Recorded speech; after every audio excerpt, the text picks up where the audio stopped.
Thanks for checking in on the State of Basketball Podcast, episode 53. I'm Adam Miller, and I'm here with Jaren Will each and every week, and we are going to be bringing you the news and notes on all 11 Division I schools in the state of Indiana, because in 49 states, it's just basketball.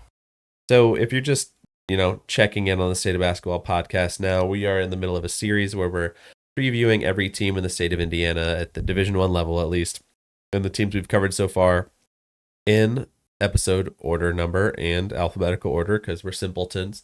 Ball State, we've done Butler, Evansville, Indiana, Indiana State, Indiana University, Indianapolis, Notre Dame, and now we are on to the Mastodons of Purdue Fort Wayne. So we are getting to the end here. We've done 7 of them now.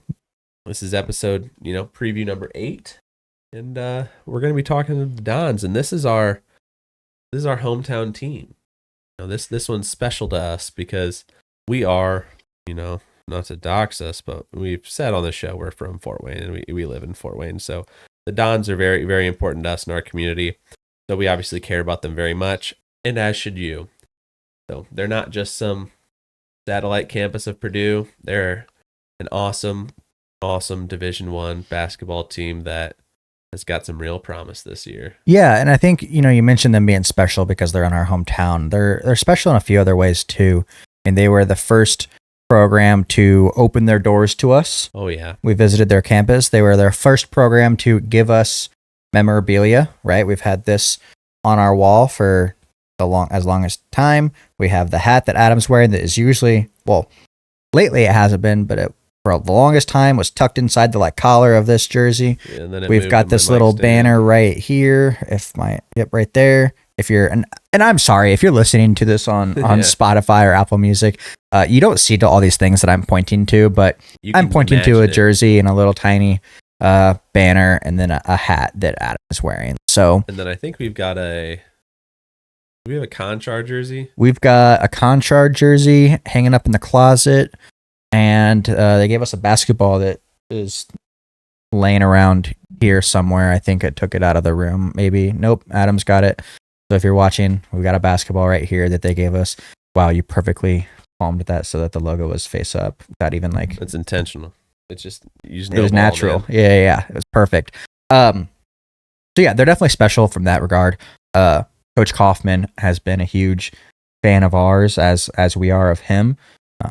We've had the opportunity to talk to him both in person as well as we did an interview with him. So you can check that out on our channel as well if you want to get some even more behind the scenes information on the Dons.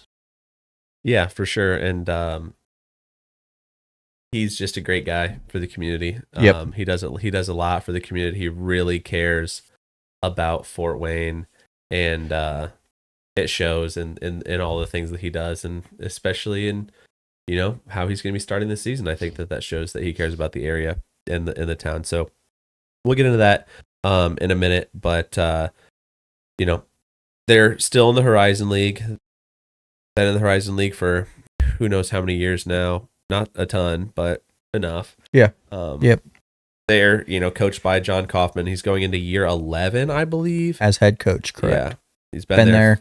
This will be his 13th or 14th year. Something like that. I believe. He was there under Tony Jacek. Yep. And so, his record is pretty good. Most wins in program history with 179 and 142 losses. So he's above 500. He's done very well for himself at Purdue Fort Wayne. Jaren, talk about last season. What was their record? How did it end? Where were they ranked? Yeah, so last season, going into the season, we were pretty positive on the Dons, and they started the season really strong. Hit a little bit of a lull in the middle of the season, but they finished 166 according to Torvik.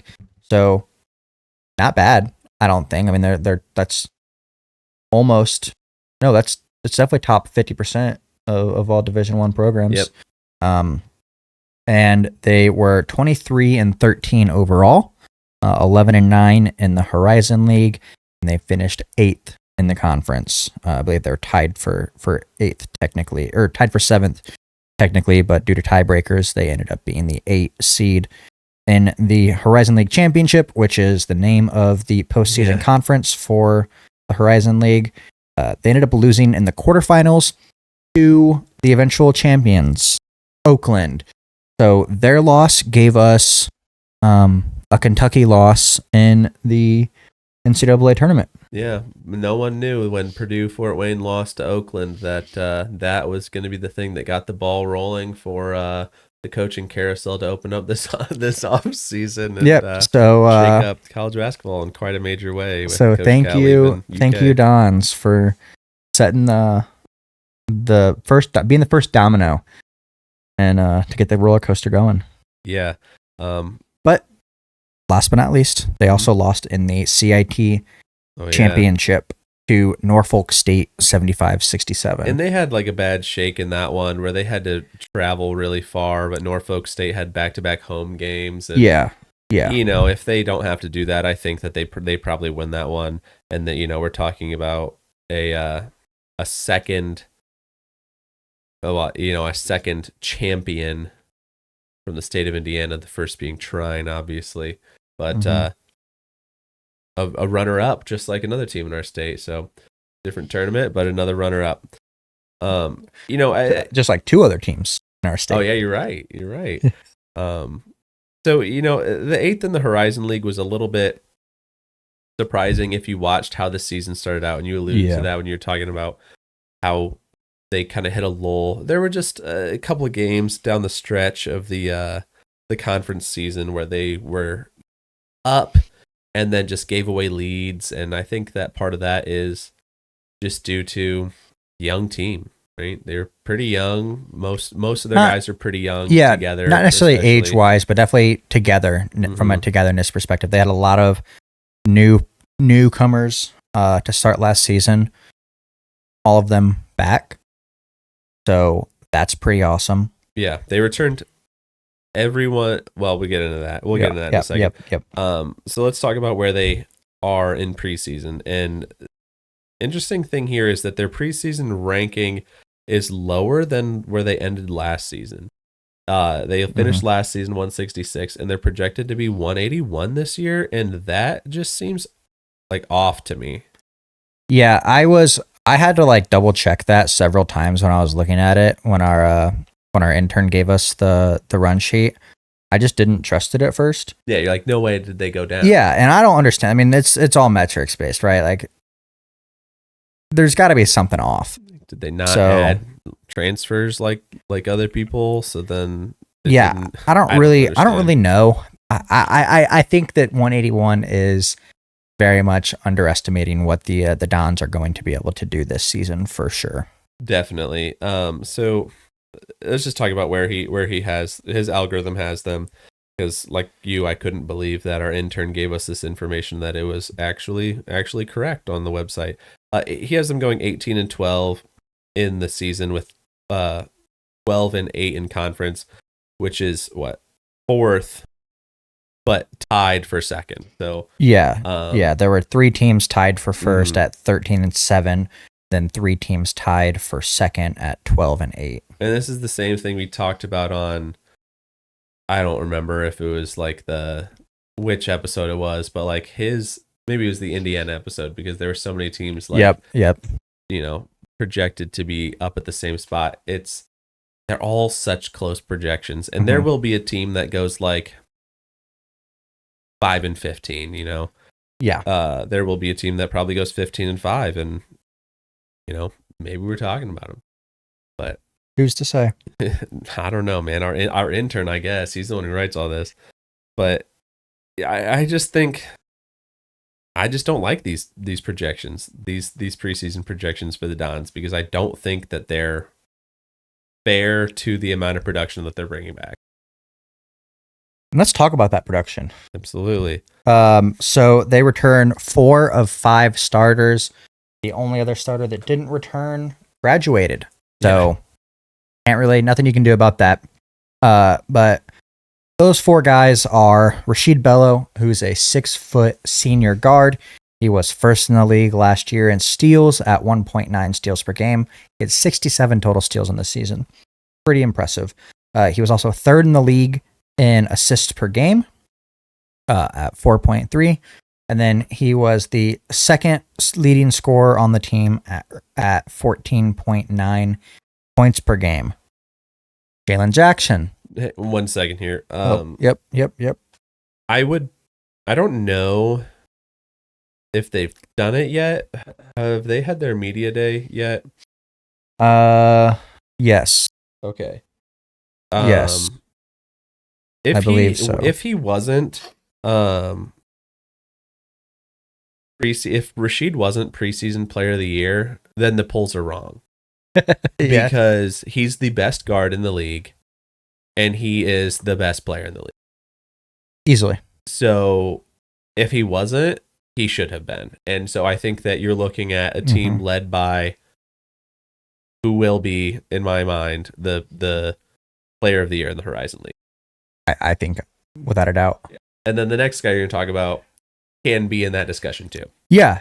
So Jalen Jackson, hometown kid, played a year at Illinois University Chicago, I believe, or University of Illinois Chicago, UIC. Came back last season for his sophomore year. He's a 6'2" junior guard. He was 10th in the league last season in scoring at 15.7 points per game. Scored 20 plus points 7 times. The dude is a bucket. Obviously, like we mentioned with Rashid, Rashid was second on the team in scoring at 14.9. Well, 15.7 points per game. That would mean that Jalen was first on the team and also, like I mentioned, 10th in the league. So 2 guys that can really score the ball and do a lot for the Dons team. We got another short king who you mentioned in our last episode when we talked about Marcus Burton. You called him a true short king.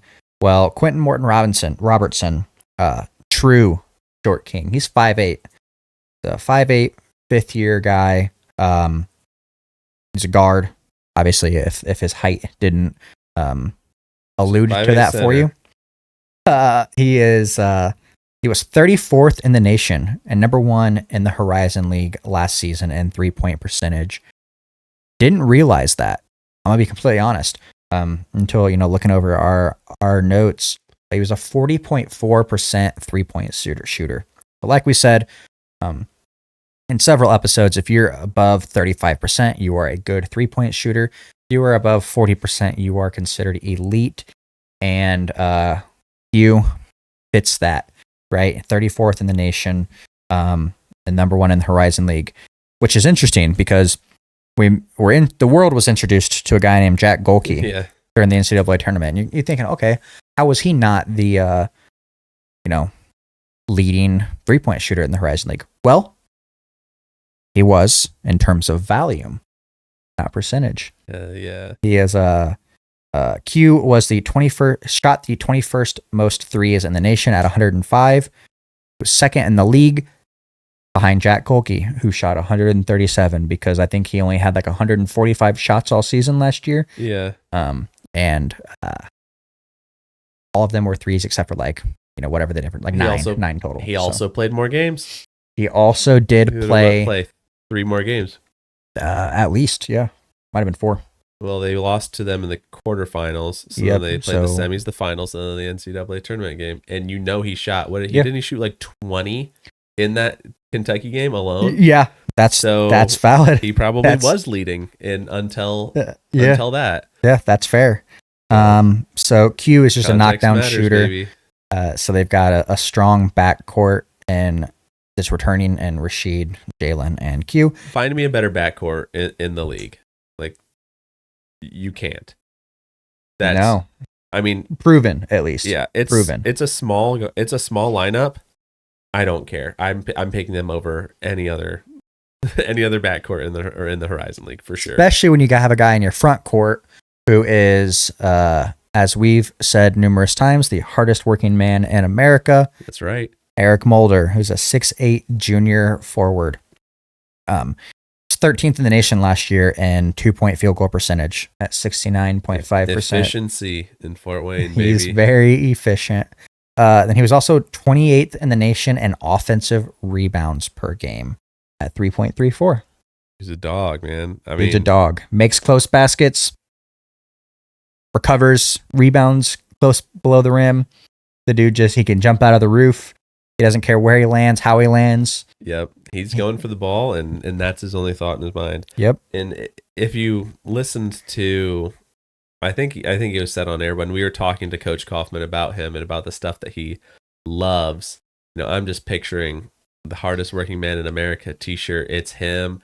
He's wearing a hard hat. He's maybe got a sledgehammer. Maybe not a sledgehammer. That's a little too Purdue. He's wearing a hard hat. He's wearing a vest, and that's on the shirt of our hardest working man in America that someone with the means should make. But they did lose. Anthony Roberts. He graduated. Didn't have eligibility anymore. Can't bring him back.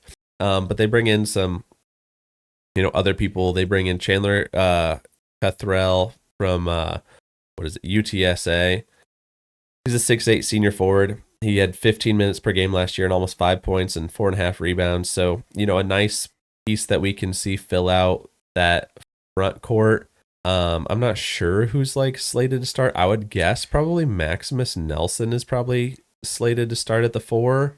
I would think, because he played a lot of minutes behind Anthony Roberts last season. Yeah, I would say he's probably starting at the 4, and I know we didn't touch on him, but I think that he is probably that 5th starter. They bring in Trey Lewis over from Loyola Chicago, 6'6" sophomore guard, 5 minutes per game.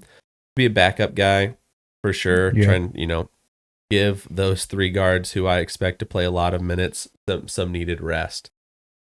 They are going to need it, and so they need someone in the back. And then I think that Davion, oh my gosh, Lavernay is how I would say it. Okay, Davion Lavernay from JUCO. He's a 6'3" sophomore guard. Averaged 2.9 rebounds per game, 13.6 points per game. So definitely some proven scoring. Again, kind of a guy who can back up probably any one of those guards. And give any of them some time off when they need it. Yeah, they got some front court depth in Chandler, and then 2 guards that are young and have the opportunity to learn behind Rashid and Q, who are both, I believe, in their last seasons. So yes, definitely, you could definitely tell that they're kind of focusing around the 4 returners that we mentioned, as well as Maximus Nelson, who we didn't mention.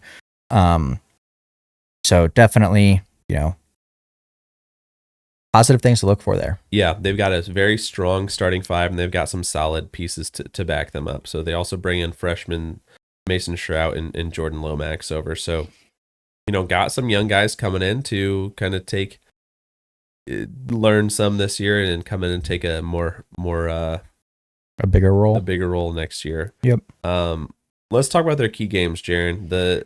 We talked about it in our last episode. So if you listen to our last episode, we talked about this game to start off the season, and we are just as excited about this as we were in that episode. On October 30th, Notre Dame is coming to town. So Micah Shrewsbury and the Fighting Irish are coming to Fort Wayne. They're going to be playing in the Coliseum. $15 for tickets. If you haven't gotten your tickets, go get them now. It's all for charity. It doesn't count for the record books, but it matters in the scheme of life. So yeah, I mean, it should be a sold out crowd. Absolutely. I would be shocked if it wasn't. So really exciting thing, because if you listened to the last episode, we are very high on Notre Dame. Obviously, we're very high on the Dons as well. So 2 programs that have should do some positive things this season, going at it for charity in front of a hopefully sold out crowd. It's going to be must watch basketball for sure. Yeah, I know it won't matter for the record books, but it matters just for the state of Indiana. It's there aren't enough in-state matchups, especially with the Crossroad Classic being gone. Not every team does a home and home on out of conference with other teams. So it's nice to see a big, Power 5 school in the basketball world. Yeah. A Power 5 basketball school coming in and coming to Fort Wayne to play because Indiana's come to town. It didn't go so well for them. It could end similarly for the Irish because this Dons team is going to be legit. And then they've got some other important games this season. They're games that kind of will be a good test for them. Mm-hmm. They play at UCF. They're 61st in Torvik. That's on November 8th. And then on November 20th, they play at Penn State, who's 74th. And then they play at Michigan on December 22nd. And Michigan's 33rd. I mean, not super certain what Michigan's going to be, but I mean, their coach has coached in the Final Four. It's Dusty May, so you expect them to at least be good. Yep. And so those are all their away games. Those would be nice to win, but then they play one in-state matchup. It's the return game from last year. Non-conference in-state matchup. Correct. They, have the return game from last year with Southern Indiana. So Southern Indiana will be coming up to Fort Wayne on November 16th. Would love to be there. I think we're planning on going to that game. Yep. So we'll see the Dons versus the Screaming Eagles. But what about their conference schedule? What do people need to know? Yep. So they open the season December 5th against Detroit Mercy at Detroit Mercy. So if you're listening, you hear, okay, December 5th. Well, you just said that they play Michigan December 22nd. They do play like 3 games, I believe, in the conference before the new year. They'll play 3 games, have a few more non-con games, and then get heavily into the conference season after the new year. They play IU Indy twice. I believe they don't play everyone in the conference twice, correct? I was just about to pull that up. I can't remember. Right now. I think we established that when we talked about IU Indy that they don't play everyone in the conference twice. But they play IU Indy home on December 11th and then away on January 25th. 20. They play everyone twice. It's a true round robin because there's 11 teams. I couldn't remember what we established with IU Indy. There's a couple that are like 10 teams and 11 teams, and then like the NBC's 12. Yeah. So they don't do a true round robin, right? Right. That makes sense. And then they end the season at Cleveland State on March 1st. So kind of sucks that they start and end conference play on the road, but that's okay because they're playing Detroit Mercy to start the season, and Detroit Mercy is Detroit Mercy. And then Cleveland State, who is typically a powerhouse in the Horizon League, seemingly not going to be that this season. So that'll be nice. It would be nice to have clinched the Horizon League before that game. For sure. To not have the pressure on that road game. Yeah, still a trap game if it comes down to that game deciding the regular season outright. But goals. What in March, or I guess in April, really, when we are talking about when we review the season, the end of the season, what did the Dons need to do for us to say they were successful? I think you look at the 8th place finish and you're like, are they really going to make like a huge jump here? And I think that the 8th place finish is a little bit misleading. Yeah, it's not telling of what happened the full season. Yep. They were leading the conference for a good margin there. Yep. Or a good long time there. So I think that the Dons are capable and, should aim for this being the year that they make history, and the year that they are the team that comes out of the Horizon League, cuts down the nets. I assume it's going to be in Indy again, cuts down the nets in Indy in the Horizon League Championship, and here's their name called on Selection Sunday. So I think that they should expect to win the Horizon League tournament. They've never done it. They've never made it to the NCAA tournament. Coach Kaufman can do it this year. I think they should do it. And if they're going to win the conference tournament, why can't they win the regular season too? Yeah. And I mean, we talked about, this is Kaufman's 11th season with the Dons. That's like the one thing that has eluded him the most over his career is a NCAA berth. So definitely look to see them accomplish that this season, especially with the guys that they've got coming back, guys that they've got coming in, and just the team that they have built. Yeah, I mean, absolutely. And, we obviously want it for our city. We want it for Coach Kaufman. He deserves to be in there. But then you look at like guards win in March. Yep. Like I said, best backcourt in the conference. If they can be healthy this year, they can and should get there. So my least favorite part when we have to not be so positive. It's not my least favorite part on this episode because I think I'm very positive on the Dons here. Let's predict their record. All right, let's talk about the non-conference first. Okay. You want to do it or want me to do it? No, go for it. You take the lead, man. All right. Well, we're saying they're going to lose 2 non-conference games. We think those 2 losses come somewhere between UCF, Penn State, and Michigan. Not really sure about any of those 3 teams, right? I mean, Penn State's been on a rise the last season. Michigan, you never know with a new coach. Who knows, right? They could be good. They might be good. We don't know. And then UCF, I think, is a big wild card. So we do think that they'll lose probably 2 of those 3 games at most. So that would put them at 9-2 in the non-con. Yeah, I mean, I agree with you for sure because like I don't see them losing any of the other games. Like you're looking at their like other than those 3 games, like the next highest ranked team on their non-conference schedule is Drexel at 197 and they'll win that game. It's a neutral game against Drexel. They'll win. And I think that, 9-2 is realistic. I could see 10-1. Shoot, I could see 11-0, man. I think that this absolutely. You're looking at Penn State. I'm not sure what their continuity is. Michigan has like no continuity. Like you can do it. You can beat these teams. That's why I said like at worst 2 losses. Yeah, I think you should expect to go into the horizon. I mean, you should expect to be in January going 9-2 in the conference or non-conference. Yep. And then conference, I think if you're talking about winning the league, you got to be, somewhere 14-6, 15-5, 16-4. And I think that, there will be some games that trip them up. There are really good teams in the Horizon League, as we talked about with like Oakland last year, winning the whole thing. I think that probably 15-5. Yeah. Like seems completely reasonable to me. Do the math for me. That is what, 26 and 24-7? 24-7. 24-7. 24-7. I mean, that's good enough in my mind to probably come out with like a 15 seed probably. Yep. I'd say that's probably a 15 seed, and I think that's what you're aiming for if you're a Dons fan.